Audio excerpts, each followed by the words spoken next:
अरे हमने तो गाड़ियां, रेलगाड़ियां, जहाज, हेलीकॉप्टर सिंगल इंजन से चलते देखे हैं। क्या बात हो गई कि 4-4, 5-5 इंजन लगाकर तुम विकास का मॉडल नहीं दे पा रहे हो, तुम रोडमैप तैयार नहीं कर पा रहे हो। हम लोगों ने, आप लोगों ने, इन उत्तराखंड वासियों ने इन 25 वर्षों में बराबर अधिकार भाजपा को भी दिए, कांग्रेस को भी दिए, बराबर मौका उनको दिया, पर वो सूरत नहीं बदल पाई। अब एक लहर चली है कि निर्दलियों को जिताओ, तो भाई एक बार करके देख लो ना। क्योंकि जब बॉबी पवार ने चुनाव लड़ा, उसको चुनाव लड़वाने वाले कोई नहीं थे। ऐसे युवा साथी जिनकी उम्र 18 से 22, 25, 30 वर्ष थी, उन लोगों ने बैठक करी और कहा कि ये बहुत हो गया। इन लोगों ने दर्जनों मुकदमे लाद दिए, इन लोगों ने 3-3, 4-4 बार हमें जेल भेज दिया, आपको चुनाव लड़ना है। हमने कहा हमारे पास संसाधन नहीं है, हमने कहा हमारे पास टीम नहीं है, हमने कहा हम गरीब परिवार से हैं। जब मैं बालिग भी नहीं हुआ था तब मेरे पिता का स्वर्गवास हो गया था, मेरी 3-3 बहनें हैं, और उसके बाद हम कहां चुनाव लड़ सकते हैं। पर जनता ने कहा चुनाव धनबल के आधार पर नहीं लड़ा जाएगा, चुनाव मुद्दों के आधार पर लड़ा जाएगा, तुमने जो काम किया उसके आधार पर लड़ा जाएगा। यह बात कहने पर जब हमने चुनाव लड़ने की हामी भरी, तो उत्तराखंड के बड़े बड़े राजनीतिज्ञ, वो विधायक थे, पूर्व विधायक थे, मंत्री थे, पूर्व मुख्यमंत्री थे, उन लोगों ने आकलन किया कि बॉबी पवार अपनी राजनीतिक भ्रूण हत्या करवा रहा है। भ्रूण हत्या होती है ना, उन्होंने कहा कि बॉबी पवार अपनी राजनीतिक भ्रूण हत्या करवा रहा है। किस चक्कर में पड़े हो, टिहरी के महाराजा हैं, ऐसे महाराजा है कि देश 1947 में आजाद हुआ, पर वो रियासत आजादी के बाद भी शासन करती रही 2 साल तक, और 1 अगस्त 1949 को भारतीय संघ में विलय हुआ। उस राजशाही के खिलाफ कैसा एक व्यक्ति, सड़कों से निकलकर एक व्यक्ति कैसे चुनाव लड़ सकता है। उन्होंने कहा बॉबी पवार 5,000, 10,000, 15,000, 20,000, 25,000 वोटों पर सिमट जाएगा। पर मैं धन्यवाद देना चाहता हूं टिहरी संसदीय क्षेत्र की जनता का और समस्त उत्तराखंड की जनता का, जिन्होंने अप्रत्यक्ष रूप से भी सहयोग किया। वहां की जनता ने जब मुद्दों की बात की और नेताओं को भगाया, नेताओं को काले झंडे दिखाए, उनके मुर्दाबाद के नारे लगाए, तो केवल और केवल 14 विधानसभाएं थी और 15 दिन का हमारे पास टाइम था। 2.25 लाख लोगों ने प्रत्यक्ष रूप से समर्थन करके 2.25 लाख लोगों ने वोट किया। तो आज शायद यहां के सत्ता दल, विपक्ष, यहां के नेता ये सोच रहे होंगे कि अनूप पुरोहित, अंकोला भाई तो निर्दलीय, क्या कर लेंगे। ऐसा नहीं है। अगर उन्होंने समाज के बीच रहकर सेवा की है, तो आज हमारे पास समय है कि उनका वो संघर्ष, उनकी वो सेवा वापस लौटाई जाए, उन्हें परिणाम के रूप में वो मौका दिया जाए। क्योंकि ऐसे नौजवान कोई एक नहीं है। कर्णप्रयाग से हम कल रुद्रप्रयाग से तमाम जगहों पर हम जा रहे हैं, सब जगह सर ऐसे युवा निकल कर आ रहे हैं।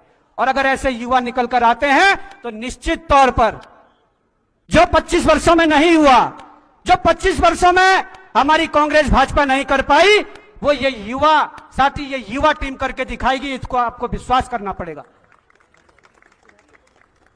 मैंने एक बात कही कि हमारी गिरफ्तारी हो सकती है, इस बात को नोट कर लो। एनबीडब्ल्यू कट गया है, और इसलिए कटा कि हम एक डेट में नहीं जा पाए हैं। केवल आप वरिष्ठ अधिवक्ता है, आपको कानूनी ज्ञान होगा कि मानहानि का कोई केस अगर होता है तो 4-4, 5-5, 10-10 डेट भी अगर छूट जाए तो एनबीडब्ल्यू नहीं करता है, बीडब्ल्यू करता है।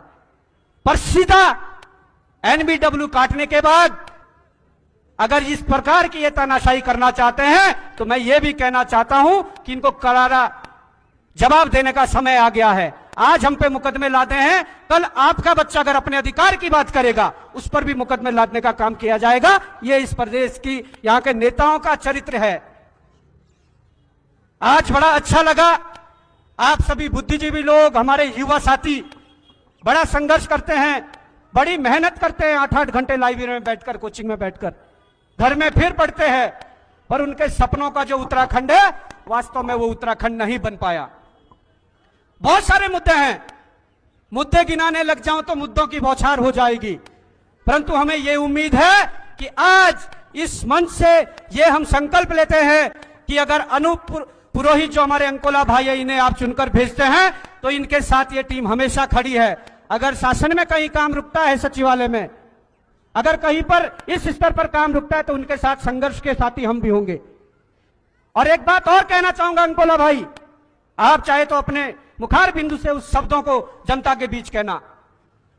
हम नगर पंचायत गजा से एक प्रत्याशी लड़ा रहे हैं अध्यक्ष पर, उन्हें कांग्रेस टिकट दे रही थी, उन्होंने टिकट नहीं लिया। वहां पर आमने सामने केवल भाजपा और हमारा प्रत्याशी है कुंवर सिंह चौहान जी, उनका चुनाव चिन्ह गैस सिलेंडर है। तो वहां पर क्या हुआ कि उनके बच्चे ने, जो दिल्ली हाईकोर्ट में प्रैक्टिस कर रहे एक वकील, वो मंच पर आया और उन्होंने कहा कि मेरे पिताजी पहले कसम खाएंगे कि अगर कल के दिन वो अध्यक्ष पद पर चुने जाते हैं तो मेरे परिवार से कोई ठेकेदारी नहीं करेगा इस पालिका क्षेत्र में। अगर वो चुनकर जाते हैं तो अगर कई रोजगार के अवसर उस पालिका पंचायत क्षेत्र में मिलता है तो मेरे परिवार से कोई नौकरी नहीं लगेगा। अगर दुकानों का आवंटन होता है तो मेरे परिवार से मेरा सगा कोई उस दुकान के आवंटन में नहीं होगा। ये उस अधिवक्ता ने, युवा ने, जो दिल्ली हाईकोर्ट में जो प्रैक्टिस कर रहा है, उसने अपने बाप को कहा कि आप आइए और मंच से घोषणा करें। और उनके बाप श्री कुंवर सिंह चौहान जी ने जनता के सामने कहा कि यदि ऐसा हुआ तो यही जनता इसी चौराहे से मेरा जुलूस निकाल देना, मेरा मुंह काला कर देना, मेरे पर जूतों की माला डाल देना। तो हम तो इस पवित्र राजनीति की बात कर रहे हैं। हम धर्म जाति पर नहीं जाना चाहते हैं, हम क्षेत्रवाद पर नहीं जाना चाहते हैं। राजनीति, कहते हैं कि राजनीति बहुत बुरी चीज है। अरे जिस राजनीति से पूरा देश चल रहा है, पूरा विश्व चल रहा है, वो राजनीति कैसे बुरी चीज हो सकती है? आज हमारे नेताओं ने, समाज के दलालों ने राजनीति शब्द को बदनाम कर दिया है, इसलिए कहते हैं कि राजनीति बुरी चीज है। पर आज इस प्रकार की कोशिश अगर हमारी है कि अगर हम चुन के जाते हैं, हमारे जैसे नौजवान चुन के जाते हैं, समाज में एक अवश्य बदलाव आएगा।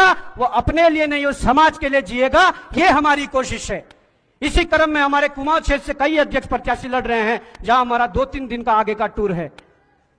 तो मैं हाथ जोड़कर विनती करता हूं आप सभी साथियों से, अपनी माताओं से, बहनों से, अपने बड़े बुजुर्गों से और खासकर युवा साथियों से, यार ये समय है बदलाव का। आप लोग सड़कों पर संघर्ष कर रहे हैं ना, हर भर्ती के लिए, विज्ञापन निकालने से लेकर ज्वाइनिंग तक के लिए आप संघर्ष कर रहे हो। क्या आप चाहते हैं कि कल के दिन आपके बच्चे भी सड़कों पर संघर्ष करें? कभी नहीं चाहेंगे। जो हम लोगों ने भुगता है, हमने पुलिस के डंडे भी भुगते हैं, हमने इनके दर्जनों मुकदमे भी भुगते हैं जो वर्तमान में चल रहे, और हमने 3-3, 4-4 बार ऐसी ठंड में जेल में भी रातें काटी है। तो हम नहीं चाहेंगे कि हमारे बच्चों को भी इस तरीके से सड़कों पर गिड़गिड़ाना पड़े। हम चाहेंगे जिस सत्ता का ये दुरुपयोग कर रहे हैं, उस सत्ता पर हमारे युवा साथी बैठे और एक उत्तराखंड में नया बदलाव लाए। तो इसी क्रम में आप लोगों का समय भी ले लिया, उसके लिए माफी चाहता हूं। पर 23 तारीख का दिन होगा और कुल्हाड़ी चुनाव चिन्ह होगा। आप किसी नेता, मंत्री, अधिकारी के पास जाते हो, आपका कोई काम नहीं होता या कुछ नहीं होता, आप बड़े गुस्से में जाते हो, उन्हें सुना देते हो, वह सर 2 दिन रहता है, 4 दिन रहता है, 10 दिन रहता है। पर अगर हमारी माताओं ने, हमारे युवा साथियों ने, बड़े बुजुर्गों ने, आंदोलनकारियों ने, पूर्व सैनिकों ने अगर 23 तारीख को वोट की चोट के माध्यम से अगर संदेश दे दिया, तो ये लिख के आज ले लो। अगर कोई यहां स्टैंप विक्रेता है तो आप स्टैंप लाइए और लिख के ले लो। अगर ये वोट की चोट कर दी, भविष्य में राजनीतिक दल अच्छे लोगों को टिकट देने पर मजबूर हो जाएगा। भविष्य में ये राजनीतिक दल काम करके वोट मांगेगी, बिना काम का वोट नहीं मांगेगी, स्टैंप पेपर लिखकर ले लो। अगर वोट की चोट कर दी, और अगर वोट की चोट नहीं कर पाए, तो मैं समझता हूं कि बड़ा दुर्भाग्य हम सबका भी होगा। और जो समाज के बीच रहकर अच्छे काम कर रहे हैं, उनका मनोबल भी टूटेगा।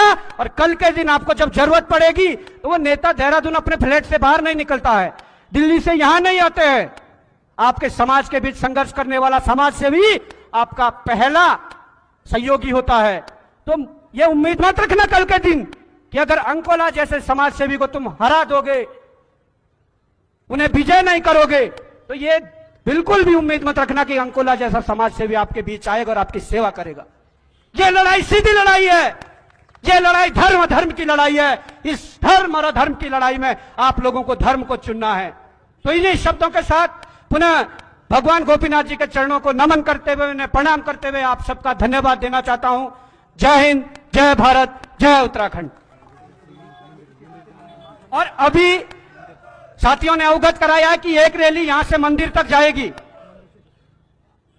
मंदिर से स्टेशन। तो मैं चाहूंगा कि आप सभी उसके सहभागिता बने, उस रैली को आगे बढ़ाएं और उसके बाद हम भी कुमाऊं के लिए चलते हैं और आप लोग भी अपने काम धाम में लग जाएं। बस शाम को अपने रिश्तेदारों को, अपने दोस्त यारियों को फोन करें कि इस बार अंकोला भाई के कुल्हाड़ी पर वोट की चोट करनी है और उन्हें विजय बनाना है। धन्यवाद। जय हिंद, जय भारत, जय उत्तराखंड।